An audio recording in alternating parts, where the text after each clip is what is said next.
விலங்குகளிலிருந்து மனிதனை வேறுபடுத்தி காண்பிப்பது இரண்டு தான். ஒன்று உழைப்பு, இன்னொன்று விருந்தோம்பல். வேறெந்த விலங்கும் விருந்தோம்பதுவில்லை. மனிதன் மட்டும்தான் விருந்தோம்புகிறான். அவன் சமூகமாக வாழ்கிற போது விருந்தோம்ப கற்றுக்கொண்டான்.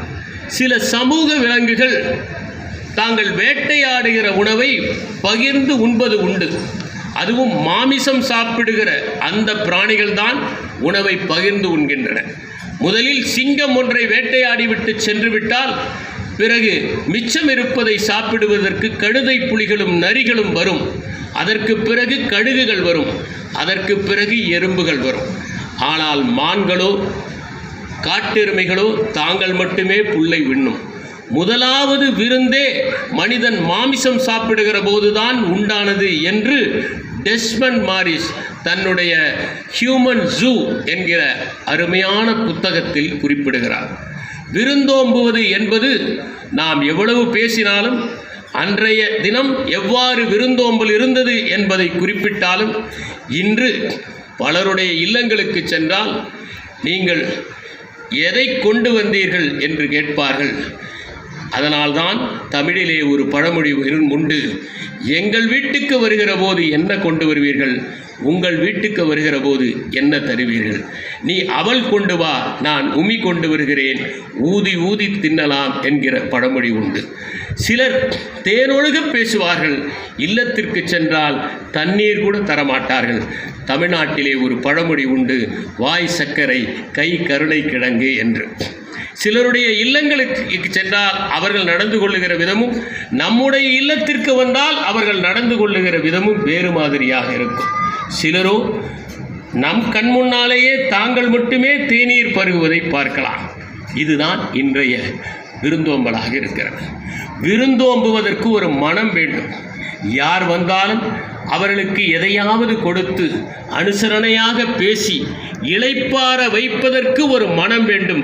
அதைத்தான் பாரதிதாசன் குடும்ப விளக்கிலே சொன்னார். இட்டுப்பார் உண்டவர்கள் இன்புற்றிருக்கையிலே, தொட்டுப்பார் உன் நெஞ்சை தோன்றும் இன்பம் என்று சொன்னார். கணவன் மனைவிக்குள் பிரிவு ஏற்பட்டால் கூட விருந்தினர் வருகிற போது அவர்கள் அந்த பிரிவை, பிணக்கை, ஊடலை முறித்து கொண்டு இணைந்து விருந்தோம்புவார்கள் என்பதைத்தான் தொல்காப்பியர் யாரெல்லாம் வந்தால் கணவன் மனைவிக்குள் இருக்கிற ஊடல் தீரும் என்கிற பாடலில் குறிப்பிடுகிறார்.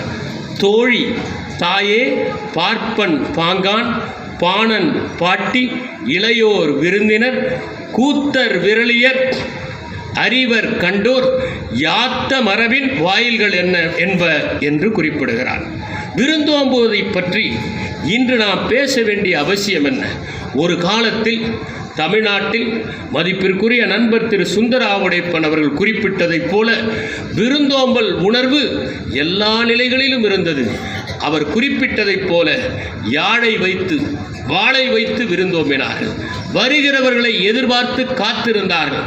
அவர்கள் முகம் கோணக்கூடாது என்று அவர்கள் பரிமாறினார்கள்.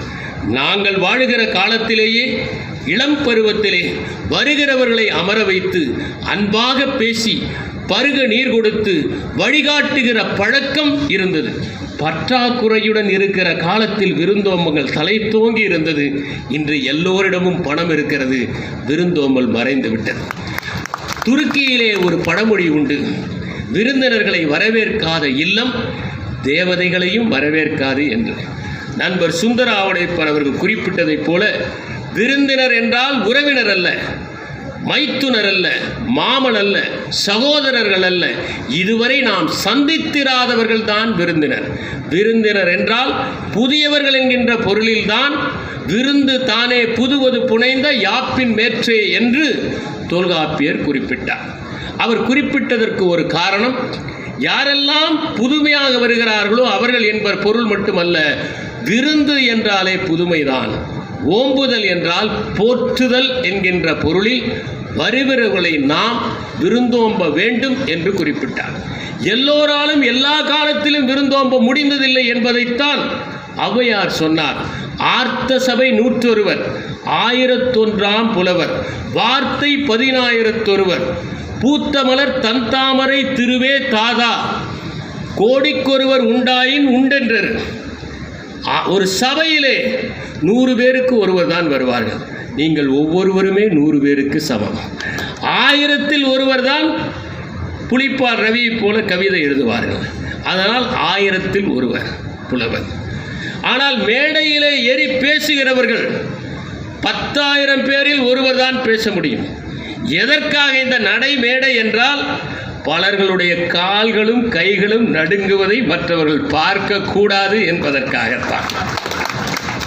ஆனால் கோடிக்கு ஒருவர் தான் அடுத்தவர்களுக்கு கொடுப்பார்கள். அப்படிப்பட்ட உள்ளம் ஔவையாருடைய காலத்திலும் இருந்திருக்கிறது என்பதை நாம் பார்க்கிறோம். ஆனால் தொல்காப்பியர் சொல்லுகிறார், ஒரு நல்ல செயலை செய்து முடித்தால் அனைவருக்கும் விருந்தோம்ப வேண்டும் என்று குறிப்பிடுகிறார். அதனால்தான் அருந்தொழில் முடித்த செம்மற்காலை விருந்தொடு நல்லவை வேண்டற் கண்ணும் என்று குறிப்பிடுகிறார். எந்த சிறந்த செயலை செய்தாலும், நீங்கள் போரிலே வெற்றி பெற்றால் விருந்து தர வேண்டும். நீங்கள் ஒரு சாதனை புரிந்தீர்கள் என்றால், வெற்றி பெற்றால் நீங்கள் விருந்து தர வேண்டும் என்று தொல்காப்பியர் குறிப்பிடுகிறார். விருந்தோம்பலை பற்றி நாம் தமிழ்நாட்டில் மட்டுமல்ல, கிரேக்கத்திலும் இலக்கியங்களை படிக்கிற போது வருகிறவர்களையெல்லாம் பேணி காப்பாற்ற வேண்டும் என்கின்ற விதிமுறை இருந்ததை பார்க்கிறோம். தேவர்களுடைய தலைவன் ஜிஎஸ், அதை ரோமாபுரியிலே ஜூபிட்டர் என்று அழைப்பார்கள். அந்த ஜிஎஸ் தான் விருந்தோம்பலுடைய கடவுள். அவன் ஜீனஸ் ஜீனியல் என்கிற ஒரு விதியை ஏற்படுத்தினான். ஜிஎஸ் ஜீனிஸ் என்பது அழைக்கப்படுகிற ஒரு பெயர். வருகிறவர்களை எல்லாம் விருந்தோம்புவதை கண்காணிக்கிற தேவனாக அவன் இருந்தான். கிரேக்கத்திலே யாராவது விருந்தினர்கள் வந்தால் அவர்களை வரவேற்று அவர்களுக்கு உடை, படுப்பதற்கு இடம், அவர்கள் இளைப்பாறிக் கொள்வதற்கு வசதி, அவர்கள் திரும்பி செல்லும் வரை பாதுகாப்பு போன்ற அனைத்தையும் அளிக்க வேண்டும். வந்த விருந்தினர்களுடைய கால்களை கழுவி அவர்களுக்கு திராட்சை ரசம் தர வேண்டும். விருந்தினர்கள் தாங்கள் கண்ட இடங்களில் நிகழ்ந்த சம்பவங்களை பற்றி எல்லாம் கூற வேண்டும். அதற்கு பிறகு அவர்கள் தூங்கி எழுந்ததும் தான் பெயரை கேட்பார்கள். கிரேக்கத்திலே விருந்தோம்பல் என்பது பெயரை அறிந்து கொள்வதற்கு முன்பே ஆரம்பமாகிறது என்பதைத்தான் கிரேக்க புராணங்களில் நாம் படிக்கிறோம். இந்த மக்கள் ஒழுங்காக விருந்தோம்புகிறார்களா என்று பார்ப்பதற்காக ஒரு முறை ஜிஎஸ் தேவனும் ஹெர்மஸும் பிர்ஜியா என்கிற நகரத்திற்கு போகிறார்கள். அங்கே பாசிஸ் என்கிற வயதானவரும் பாசிஸ் என்கிற பெண்மணியும் அவருடைய கணவன் பிலோமின் என்கிற இருவரும் ஒரு குடிசை வீட்டிலே வாழ்ந்து கொண்டிருக்கிறார்கள். அந்த ஜிஎஸும் ஹெர்மஸும் எல்லா வீடுகளுக்கும் செல்கிறார்கள். தாங்கள் ஒரு விவசாயியின் தோட்டத்திலே செல்கிறார்கள். ஒருவர் கூட விருந்தோம்பவில்லை. கடைசியிலே அவர்கள் பாசிஸினுடைய வீட்டிற்கு செல்கிறார்கள். பாசிஸும் பிலோமினும் அவர்களை வரவேற்கிறார்கள், அமர வைக்கிறார்கள், அன்பாக நடத்துகிறார்கள். அப்போது பாசிஸ் அவர்களுக்கு திராட்சை ரசத்தை ஊற்றுவதற்காக வந்து ஊற்றுகிறார். ஆனால் அவர்கள் கோப்பைகள் நிரம்பினாலும் அந்த குவளையும் நிரம்பிக் கொண்டே இருக்கிறது. ஊற்றுகிற குவளையும் நிரம்புகிறது. அப்போதுதான் வந்திருப்பவர்கள் சாதாரணமானவர்கள் அல்ல என்பதை பாசிஸும் பிலோமினும் கண்டுகொள்கிறார்கள். அவர்கள் ஒரே ஒரு வாத்தை வளர்க்கிறார்கள். அவர்களுக்கு சமைப்பதற்காக அந்த வாத்தை பிடிக்க செல்கிறார் பாசிஸ். ஆனால் அது ஓடிப்போய் ஜிஎஸ்னுடைய மடியிலே அமர்ந்து கொள்கிறது. இதை கொல்ல வேண்டாம் என்று சொல்லிவிட்டு, நாங்கள் இருவருமே தேவர்கள், இங்கே எதற்காக வந்திருக்கிறோம் என்றால் விருந்தோம்பலில் இந்த நாட்டு மக்கள் எப்படி இருக்கிறார்கள் என்று பார்ப்பதற்காக வந்தோம். இந்த ஊரையே நாங்கள் அழிக்கப் போகிறோம். விருந்தோம்பாத ஊர் எதற்காக இருக்க வேண்டும்? நாங்கள் அழிக்கப் போகிறோம். நீங்கள் இருவரும் அங்கே உயரமாக இருக்கிற அந்த மலையின் மீது ஏறி நின்று கொள்ளுங்கள். நீங்கள் வாழ்ந்த இந்த வீட்டை ஒரு கோயிலாக ஆக்கப் போகிறோம் என்று சொல்கிறார். அப்போது அவர்களிடம் கேட்கிறார்கள், உங்களுக்கு என்ன வரம் வேண்டும்? அவர்கள் இருவரும் கேட்டது 2 வரங்கள். அந்த கோயிலின் காவலர்களாக எங்களை நியமிங்கள். நாங்கள் இருவரும் ஒரே நேரத்தில் இறக்க வேண்டும் என்று கேட்கிறார்கள். ஒரே நேரத்தில் கணவனும் மனைவியும் இறப்பதை விட வேறு எது பெரிய வரம் இருக்க முடியும்? அந்த வரத்தை அவர்கள் கேட்கிறார்கள். இதுதான் கிரேக்க புராணத்திலே இருக்கிற விருந்தோம்பல் பற்றிய செய்தி.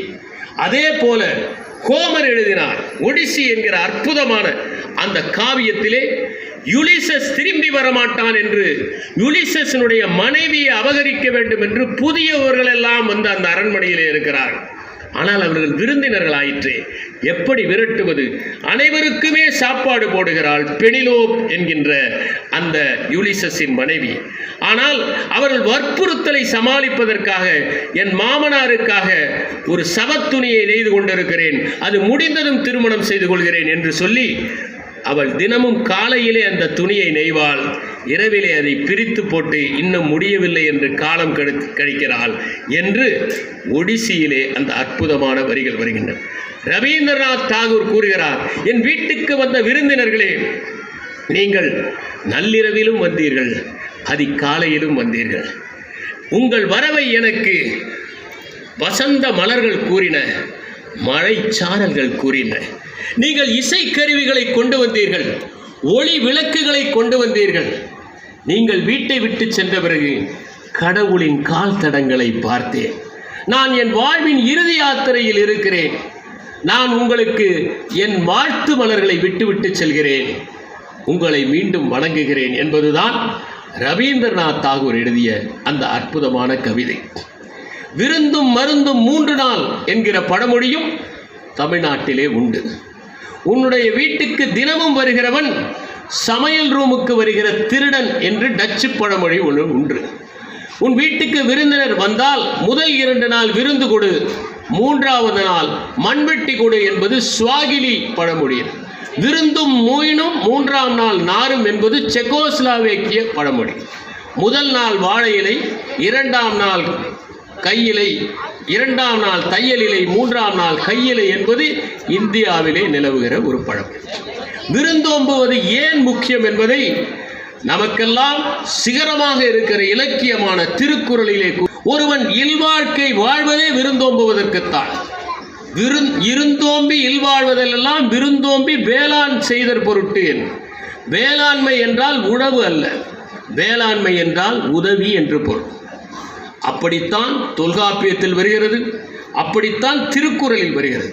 ஆனால் நாளடைவில் உழவர்கள் மட்டும்தான் எப்போது வந்தாலும் சோறு படைக்க முடியும் என்கிற காரணத்தால் உதவி என்று பொருளில் இருந்த வேளாண்மைக்கு மாறி இப்போது அது உழவு தொழிலாக மாறியது. ஆக இல்வாழ்க்கை வாழ்வதே 4 பேருக்கு சாப்பாடு போடுவதற்குத்தான். அதனால்தான் விருந்து புறத்தக்க தானுண்டல் சாகா மருந்தினும் வேண்டற் பாற்று. விருந்தினர்கள் வெளியே இருக்கிற போது சாகாத மருந்தாக இருந்தாலும் நாம் மட்டும் தனியாக உண்ணக்கூடாது, அவர்களோடு பகிர்ந்து உண்ண வேண்டும் என்று திருக்குறள் குறிப்பிட்டார்.